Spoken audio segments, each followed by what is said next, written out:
Hey guys, what's up? It's Robert. I wanted to make a quick video real quick because I actually have a challenge for you.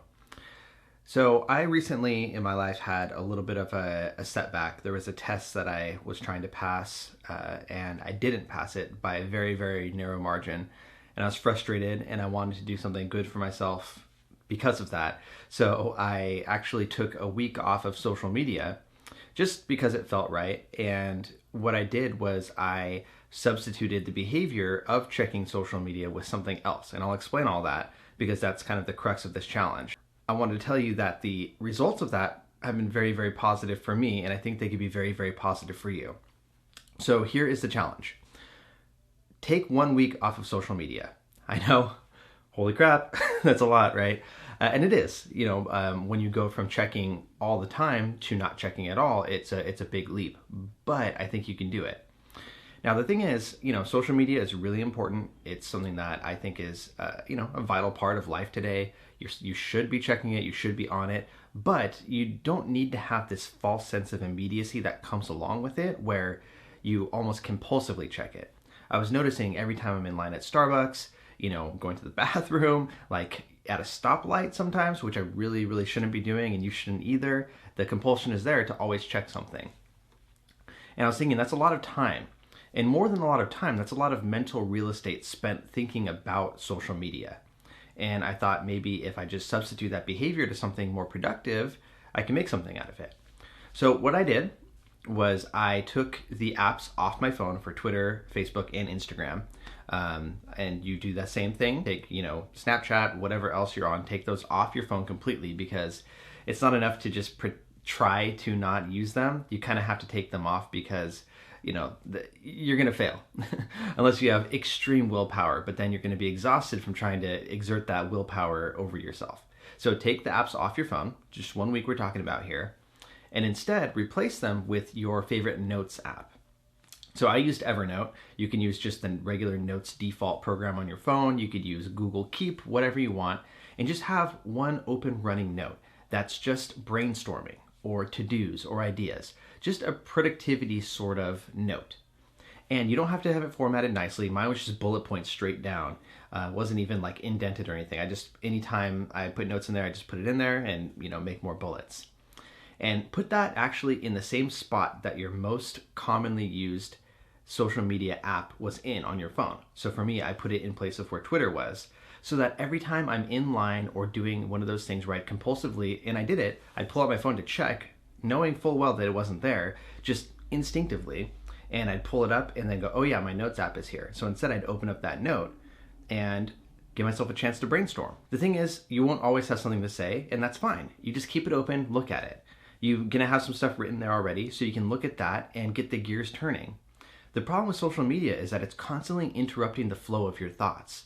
So when you're checking your Twitter feed, when you're in the middle of, in line at Starbucks or whatever you're doing, you're really stopping the creative thoughts that you have because you're injecting all these outside thoughts. So instead, if you're just keeping it on this page of these notes and then you look at what you're doing, even if you don't write anything while you're waiting for your latte or whatever, while you're driving to your next location or, while you're sleeping, you're going to be thinking about that thing that you were just brainstorming. And sooner than you know it, you're going to pull out the phone intentionally just to put some notes in, which is pretty cool.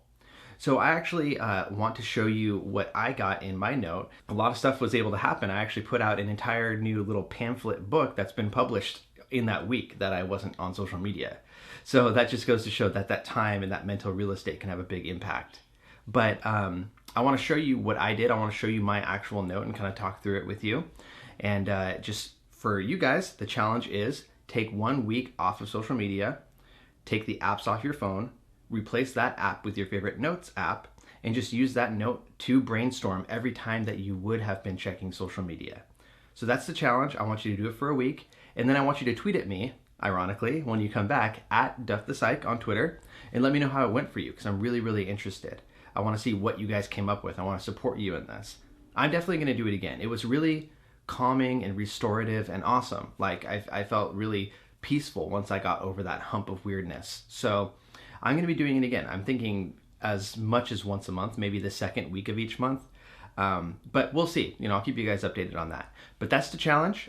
So go do that, and then let me show you what I got to on my app. Okay, so here is my little note. It just says ideas from not being on social. And I'm not sure if you guys can see this very well, but I put the idea in there. So instead of going on social for a week, spend all these impulsive moments brainstorming and see what happens. And then I actually outlined the ideas for this video that I'm making right now, make a video about the challenge and talk about these. The next idea I had was make an essay based on my TEDx talk that I recently did. This is inspired by the book We Should All Be Feminists, which was based on a really awesome TEDx talk. And it's a short little pamphlet book, but it really fits well in that sort of format. So I decided to do one myself that was very heavily inspired by that. And so I had the thought for it here. And then I started, brainstorming some ideas for like the size, ideas for, what it would be about.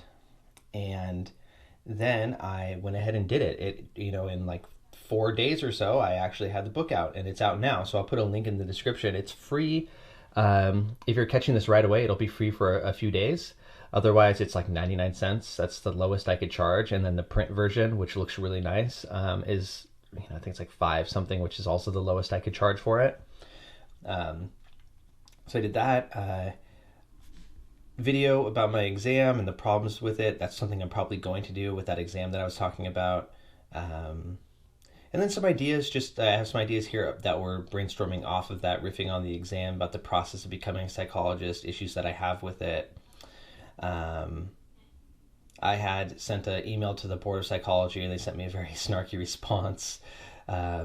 Just a little idea that I had about some anxiety or some hacks for productivity in college. It's kind of a little public speaking talk that I'm rolling around in the back of my head that I'll give someday. I like to plan a collaboration trip down to Orange County, which is where I grew up, with some of my friends there. And my buddy who runs Food Beast, a friend of mine who runs the YouTube channel Bitwit, a friend of mine that's a hip hop artist and also has a video game shop. I'd love to kind of collaborate with them, just do one weekend and pack it all in there.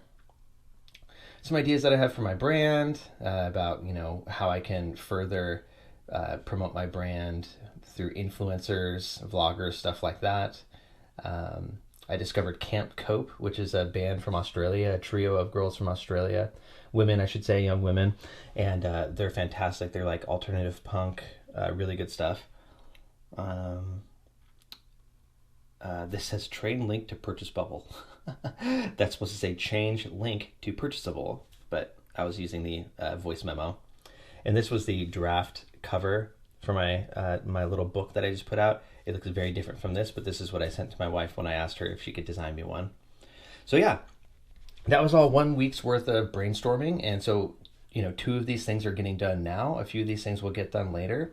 Some of these things may never happen, but they're just good ideas to get out there. And it was really beneficial for me. So I hope it is for you. Like I said, share with me what you've worked on, what you've been able to do, after you finish your week off of social media. And best of luck to you.